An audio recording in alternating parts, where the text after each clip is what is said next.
Добрый день, дорогие друзья! Полазив по интернету, я заметила, что очень многие юные блогеры снимают свои ролики об одном и том же. Снимают о том, кто какую косметику купил, кто что носит в сумке, какой макияж лучше делать, маникюр и так далее.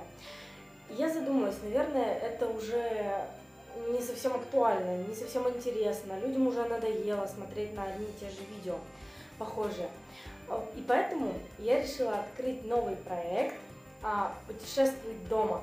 Я предлагаю блогерам, новым юным, которые только что открыли свои каналы, объединиться и снимать ролики о своей маленькой родине, о тех местах, где у вас можно отдохнуть в вашем поселке или там городе, например, какие у вас есть парки, какие у вас есть клубы и так далее, где можно недорого отдохнуть приезжему человеку, да?